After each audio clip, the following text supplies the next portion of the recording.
Сәлем достар, менің YouTube арнама қош келдіңіздер. Мен сіздермен бүгін жасалуы оңай пирожкидің рецептімен бөлісемін. Видеоны соңына дейін көріп, лайк басып, комментарий жазуды ұмытпаңыздар. Електен өткен ұнымызға тұз, шекер, сұйық майды құямыз. Ыстық суды жай құйып, қамыр илейміз.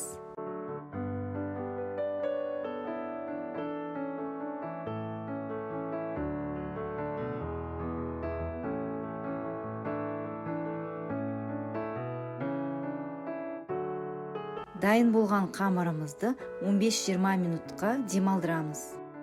Қамырымыз дайын. Енді осы қамырды бірнеше бөліктерге бөліп, кесіп аламыз.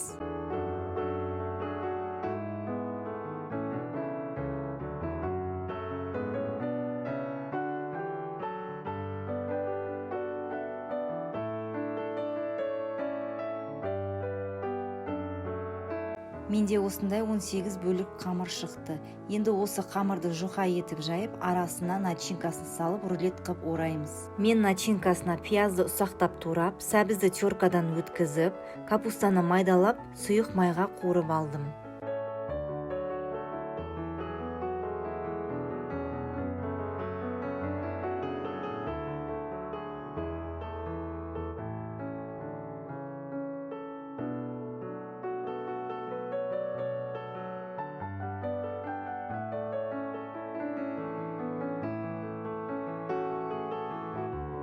Рулеттеріміз дайын. Енді осының бетіне жұмыртқаның сарысын жағып шығамыз.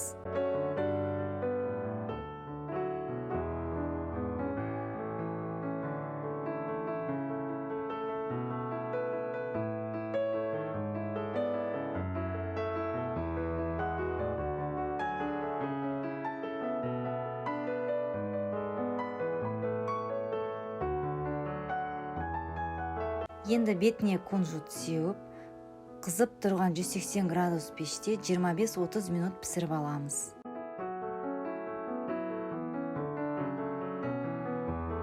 Пирожкилеріміз пісіп шықты. Үйде жасап көруге кеңес беремін. Назарларыңызға рахмет. Сіздермен болған Айнұр. Қош сау болыңыздар.